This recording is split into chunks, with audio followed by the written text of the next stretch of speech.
Welcome to Social Media Month. I'm Barry Chandler, and in today's video we're going to talk about Facebook, the platform, how you can set up your Facebook page for your business to make sure that you can build a foundation for a really solid strategy moving forward. Now, over the course of Social Media Month Columbus in the month of May, we are going to cover all aspects of social media as you've seen in our introductory video. While we can't cover every single aspect of Facebook in a bite-sized video like this, what we can do is focus on 7 or 8 key points, simple changes and simple strategies that you can make and you can change in your business really easily today. The idea being that over the course of May, you'll make so many little changes to your business that you'll have a noticeable difference in how you market your business, how you engage, how you attract, and how you keep your customers happy. So in today's video, we're going to be focusing, like I say, on Facebook. Now, we all use Facebook personally, but how we use Facebook personally is really different to how we need to use it as a business. Social media is all about a strategy. Social media success is about a solid strategy and not just a simple status update. So we need to understand the strategy behind all of our efforts to really make a success of what we're doing and to make the most of our time. Now, with Facebook, there are so many big numbers out there telling us how many millions of people and hundreds of millions of people are using Facebook for their personal use. But from a business point of view, why do we do it? Well, let's start by looking at the numbers of Facebook to really get an understanding as to why it is we're suggesting you pursue an active social media strategy for your business using Facebook as a cornerstone of it all. So let's take a look at the numbers in this little short video.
When you think about Facebook, like I said, you often think about a personal profile.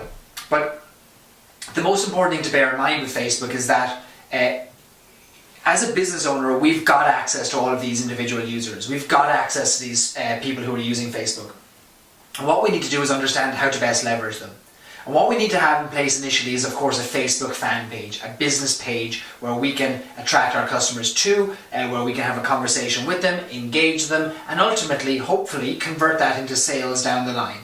So our Facebook fan page is the first thing we need to do when we talk about Facebook. Now, you may or may not be using a personal profile for your business. If you're doing that, it's wrong for a number of reasons. The first and most important of all being the fact that it goes against Facebook's terms and conditions to be using a personal profile. How do you know the difference between the two of them? Well, a personal profile is where you accept friend requests, and a fan page or a business page is where customers can come and just like your page. Well, the differences between the two go far beyond that, of course. Facebook fan pages show up in search engines, which is really important for your business. If somebody is researching your brand, researching your business, they'll find your Facebook page because it ranks so highly in search engines.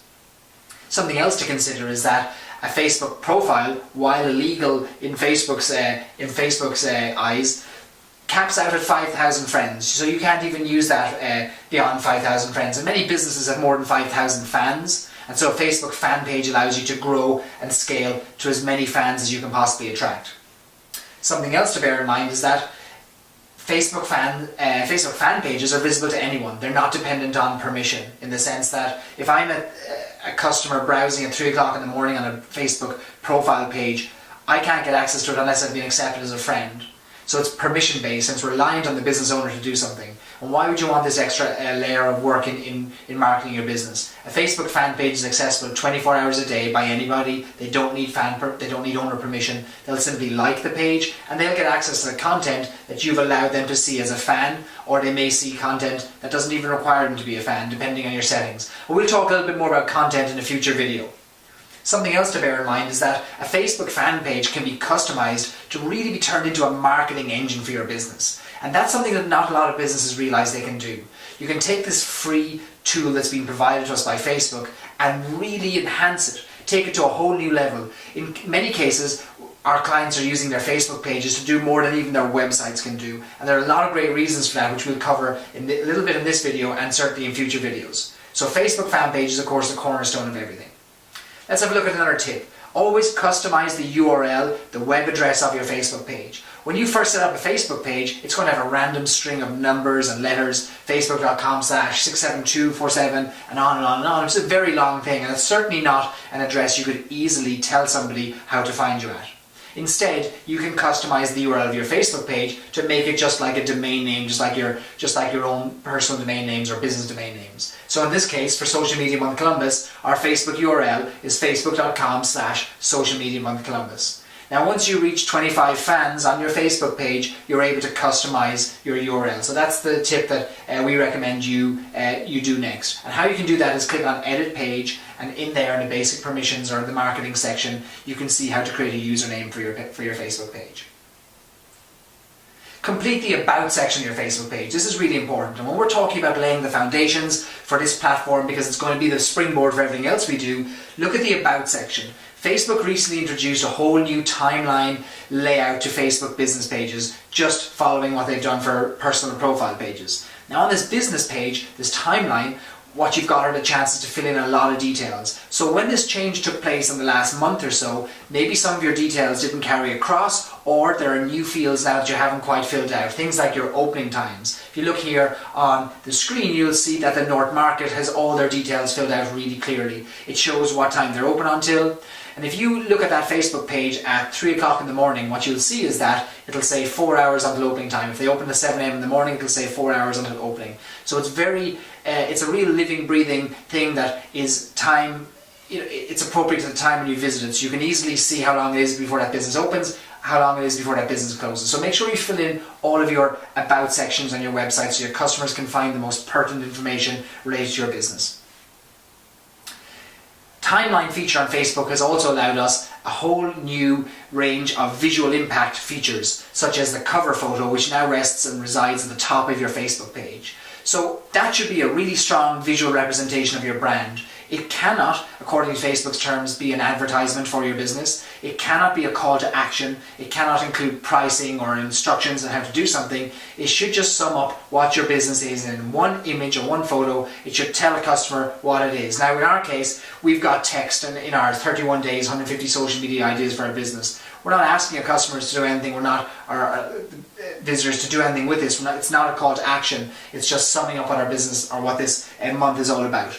Have a look at Starbucks, have a look at Coca-Cola, see how they visually represent their business. Have a look at Middle West Spirits, have a look at Watershed Distilleries, a couple of examples of beautiful imagery that really represents their businesses really, really well here in Columbus. Every time you swap out that cover photo, your fans are going to see that you changed your cover photo.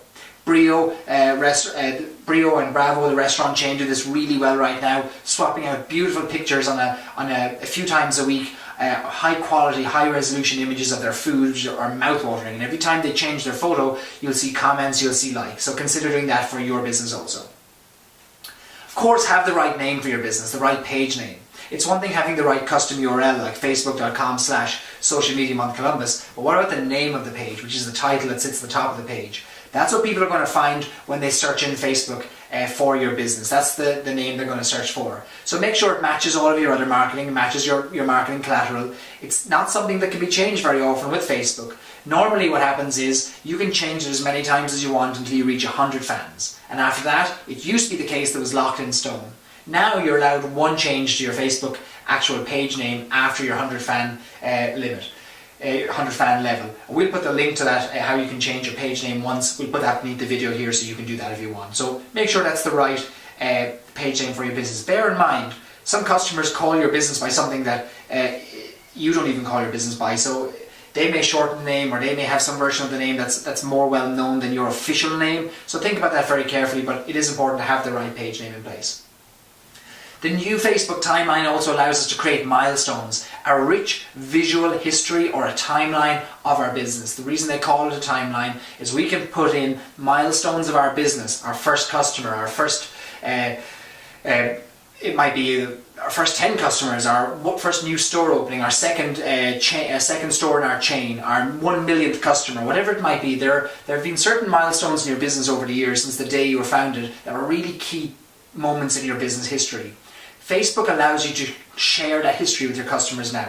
Why is that so important? Well, we resonate with stories, we form connections with people and with stories and with situations rather than being sold at. Social media is all about trust, all about stories. Create a rich visual history by installing milestones into your Facebook page. It can go back hundreds of years if your business is really, really old. I know that Coca-Cola has it going back to the 1800s as an example, and there are lots of other old businesses in Columbus that could really take advantage and share their history. A lot of people will form connections with those milestones through the years and may have been part of it. So consider setting that up. That's as easy as putting in a status update on your Facebook page. Enable the proper page settings. Super, super important for your business. The reason that's so important is because it determines how your customers, your potential fans, your potential customers can interact with your page.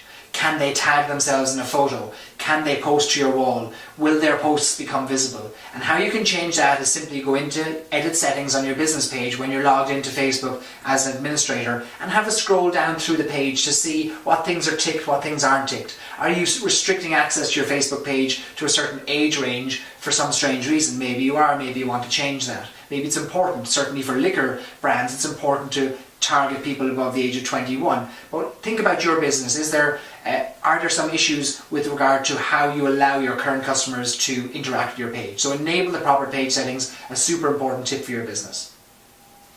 Custom applications. I mentioned at the start that the Facebook fan page has the ability to customize applications, install customized applications, and take Facebook to a whole new level. As you can see on the screen here, a sample of our own Facebook page for Social Media Month Columbus. Right underneath the cover photo there are 4 tabs that you can see, 4 little squares, and these should be your calls to action. That's where you can put your most important apps. Now, one of them you can't move at all, and that's your Photos app. But what you have to the right of that are 3 squares there where you can put in, if you were a restaurant or a bar, you can put in a link to your menu and install it as an app on your Facebook page. You might have email capture. Think about what you're doing currently on your website and replicate that on your Facebook page. Another really important point is to know your dimensions, know the size of the new Facebook timeline layout. You can increase the size of your images to a greater size that you ever had before. There are certain dimensions for your custom apps, so there's a little tile with a call to action. Beneath this video we'll put a little link to a dimensions sheet that will really help you to know the dimensions of your page and really take advantage of the new space on the new Facebook page. So they are a number of tips from building your Facebook page, to customizing your Facebook page, customizing your URL, and on and on. By no means is this the all-encompassing answer to every question you had on Facebook. What it is 7 or 8 little tips to make you think differently about your Facebook page. Check if those changes have been made or if those things are in place right now. Make those changes. Our next video we're going to cover is Twitter. We're going to cover the basics and how to lay that out. Over the course of the first week, it's all about setting these platforms up to begin with. Just have them in place with some simple marketing strategies in place, and after that we'll show you how to apply the right content, how to engage your customers, how to attract customers, how to find customers. So start with the basics, start with the foundations. I'm Barry Chandler for Social Media Month Columbus. I hope you enjoyed the first video and we really look forward to bringing more of these to you over the coming month.